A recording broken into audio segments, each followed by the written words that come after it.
보고, 듣고, 쓰고 아이들이 학습을 할 수 있도록 힘을 길러줍니다. 기초학력 보장을 위한 노력. 기초학력 향상지원 관련 정책의 변화 혹은 학교 현장의 요구에 따라 5가지 버전으로 구분. 지금부터 기초학력 버전 1.0에서 3.5를 알아보겠습니다.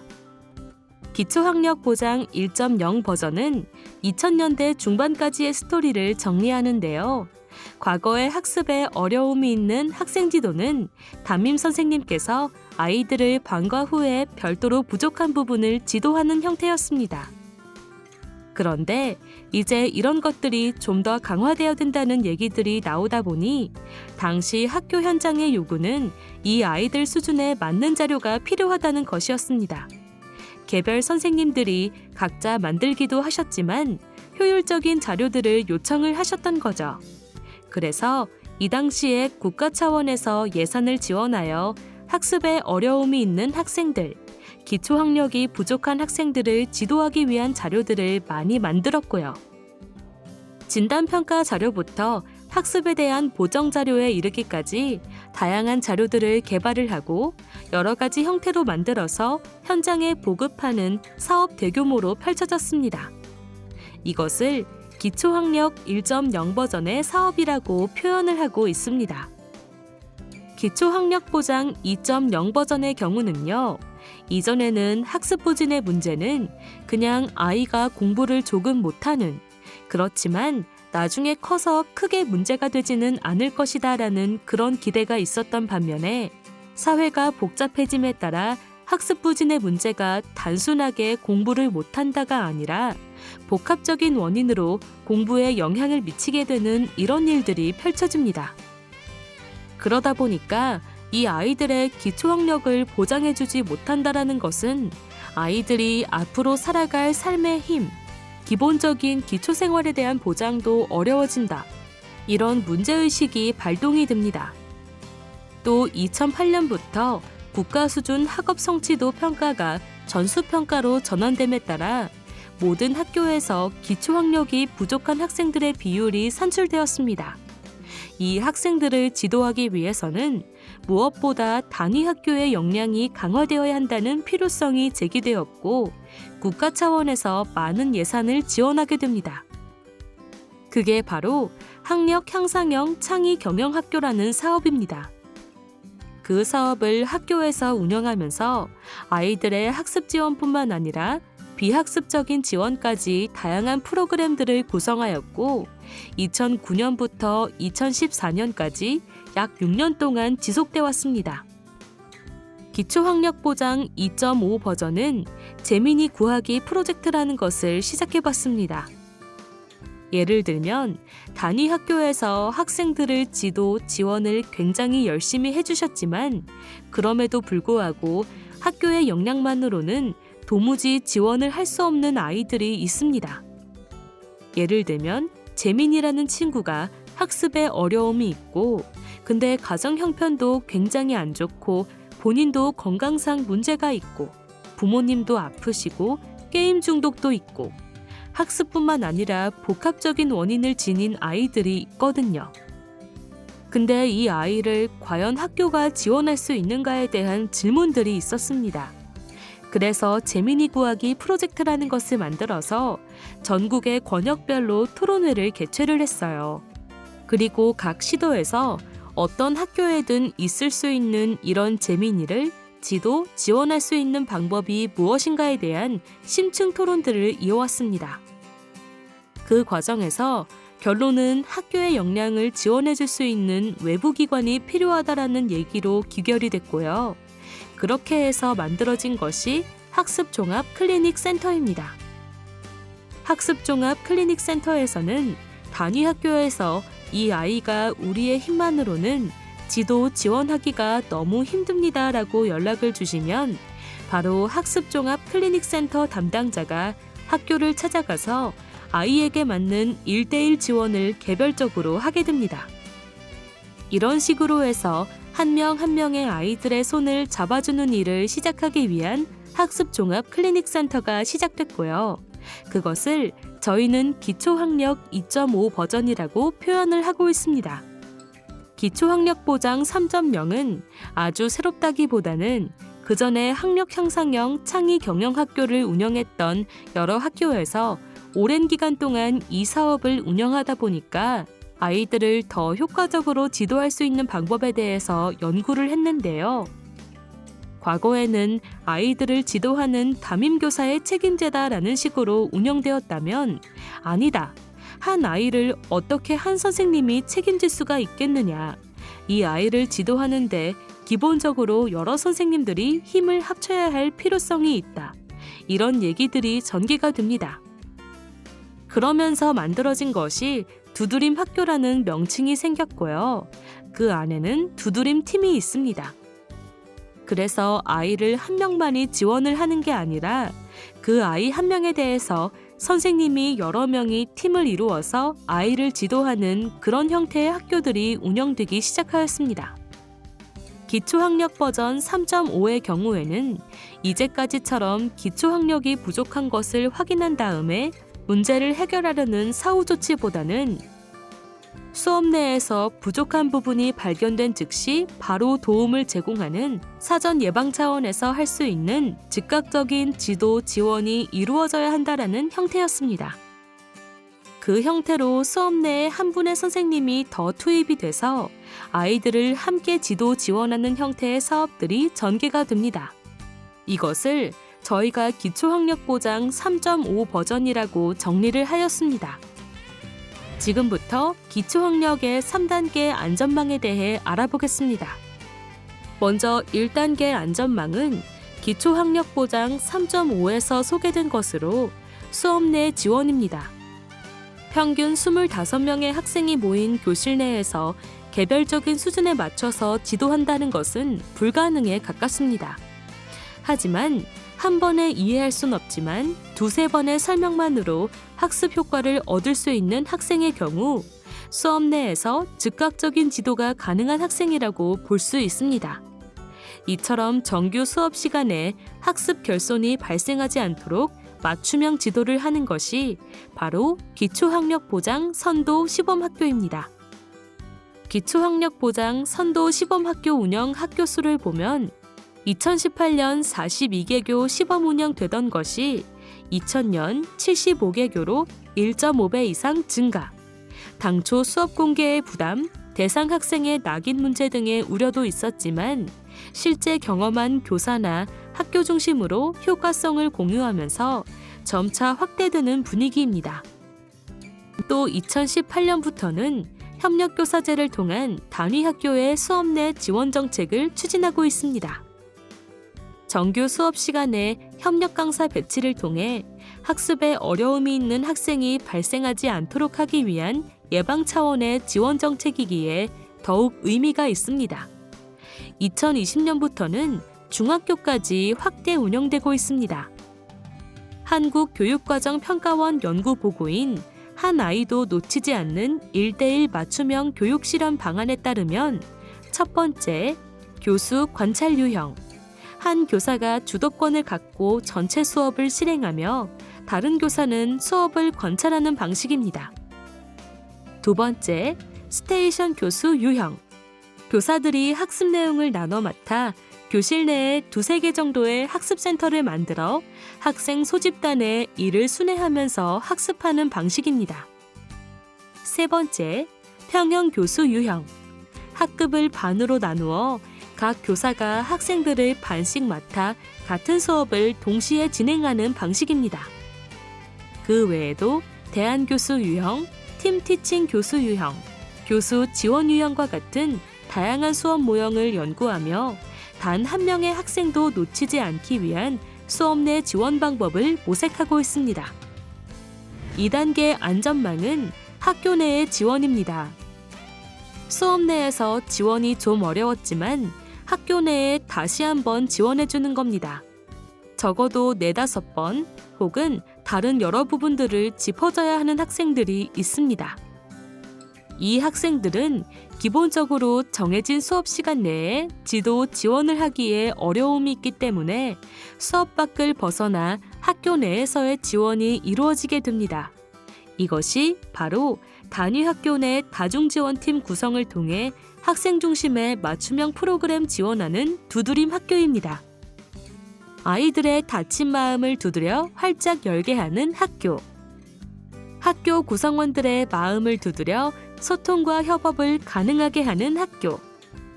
부서 간, 사업 간 칸막이를 두드려 학생 중심의 서비스가 가능하게 하는 학교입니다. 2014년 1,166개였던 두드림 학교는 점점 증가해 2021년 현재 무려 5,193개로 꾸준히 증가하였습니다.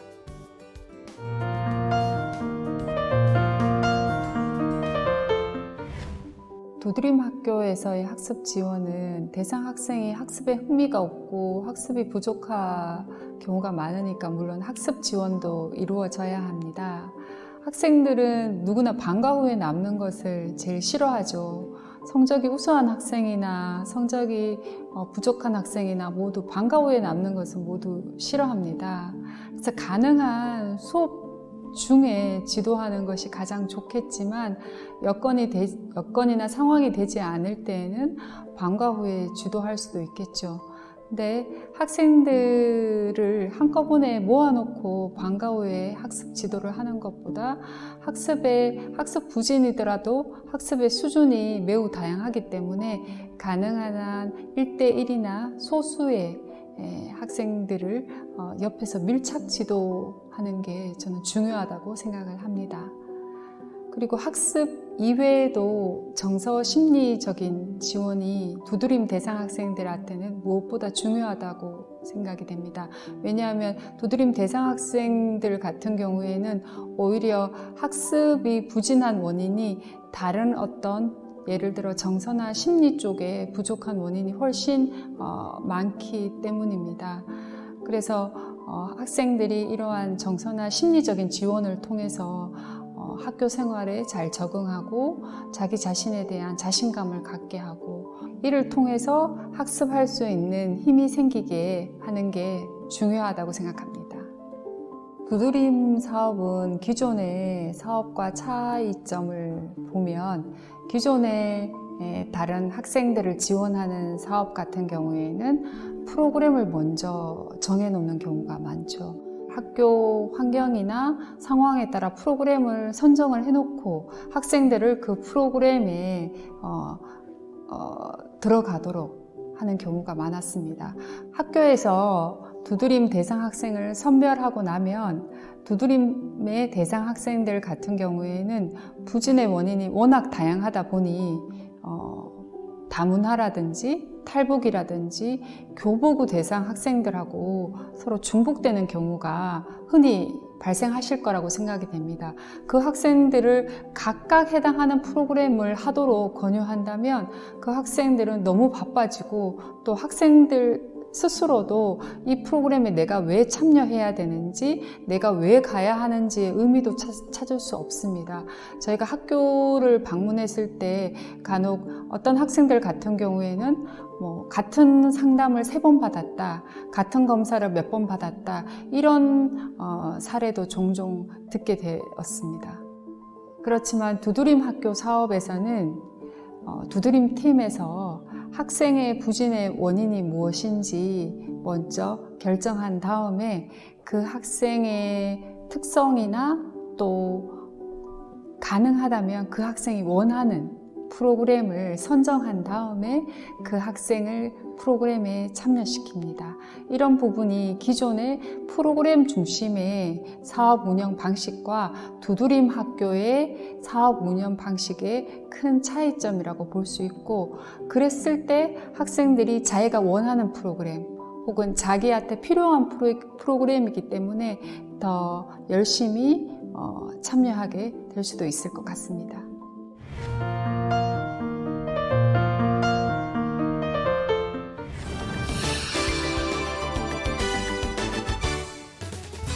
두드림 학교는 학습 부진 학생을 다중적으로 지원하기 위해 제일 먼저 두드림 팀을 구성합니다. 두드림 팀은 교장, 교감, 업무 담당 교사, 담임교사, 교과교사, 특수교사 등 학교 구성원 모두가 함께 참여하며 학교마다의 사정에 따라 탄력적으로 운영할 수 있도록 합니다. 또한 학습 종합 클리닉 센터를 포함하여 외부 전문가 혹은 기관과 협력할 수 있도록 하고 있습니다.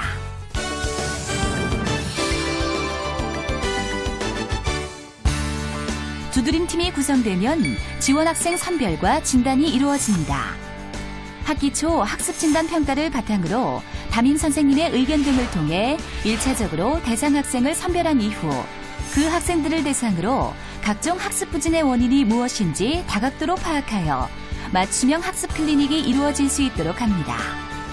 부진 원인 파악은 꼬꼬 사이트에서 제공하는 학습 저해 요인 검사, 학습 유형 검사 등 각종 표준화 검사 도구를 활용하거나 학습 종합 클리닉 센터 검사 등 외부 전문기관의 검사 도구를 활용할 수 있습니다.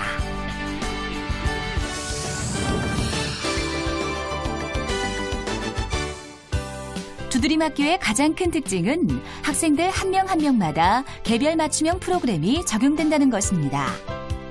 학습 클리닉은 부진 원인에 따른 맞춤형 학습 상담, 학습 동기 및 강점 강화, 학습 전략, 자기주도 학습 등을 이룰 수 있는 학습 코칭, 학습 치료 프로그램, 다양한 특기 적성을 찾을 수 있는 방과 후 활동 프로그램 및 체험 학습, 주말 방학 캠프 프로그램 등을 운영합니다. 학교 내 사업 연계를 통한 지원도 이루어집니다. 교육복지 우선 지원 사업과 연계한 다양한 교육복지도 지원할 수 있습니다. 마지막으로 학교의 힘만으로 지도 지원되지 않는 학생들을 위한 3단계 안전망, 학교 밖 지원입니다. 학습의 문제가 복합적이기 때문에 더 전문적인 상담을 받아야 한다거나 또는 치료를 받아야 하는 경우 외부의 전문기관과 연계해주고 더 세밀한 부분들을 분석을 해 학생들에게 종합적인 지원을 하는 학습 종합 클리닉 센터가 3단계 안전망에 해당합니다.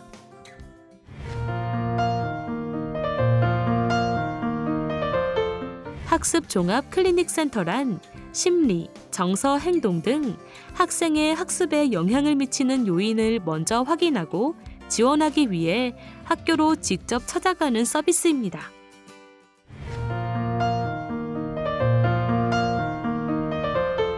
문제 행동으로 인하여 학습에 어려움을 겪고 있으나 학교와 교사의 역량만으로는 학습 지도가 힘든 경계선 학생을 대상으로 합니다.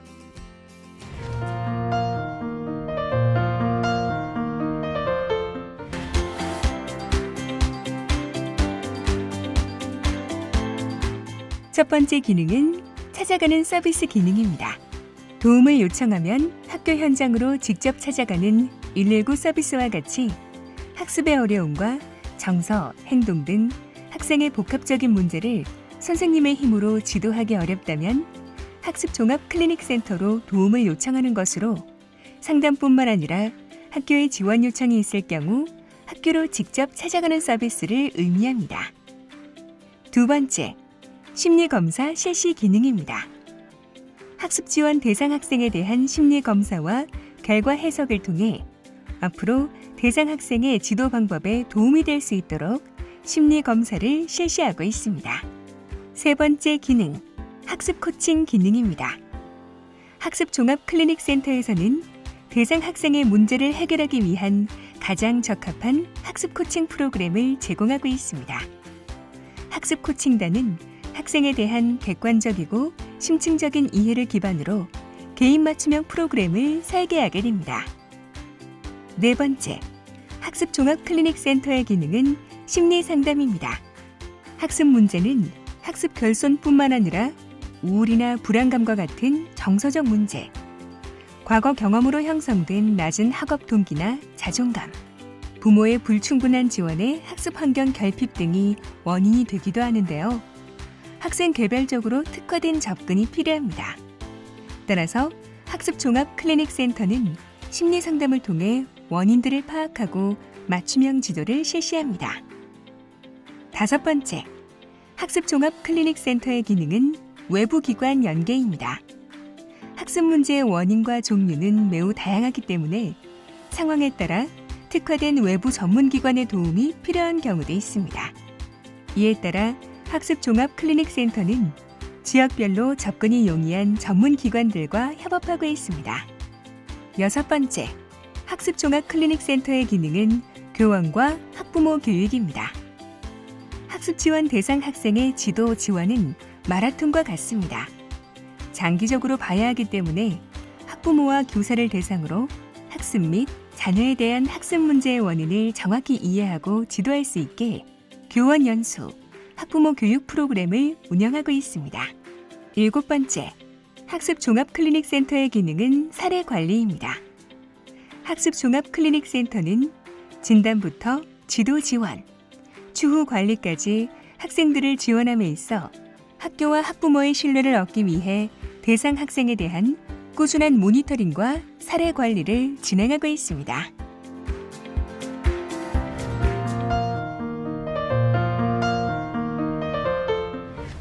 서울, 대구, 대전, 전남, 경북 5개 교육청을 중심으로 학습종합클리닉센터를 설치하여 전문 인력을 구축하고 기초학력 부진으로 어려움을 겪는 학생에 대해 찾아가는 서비스를 시작하였습니다. 2021년 각 시도교육청을 중심으로 약 142개소의 학습종합클리닉센터가 설치 운영되고 있습니다. 2022년에는 193개로 확대 예정입니다.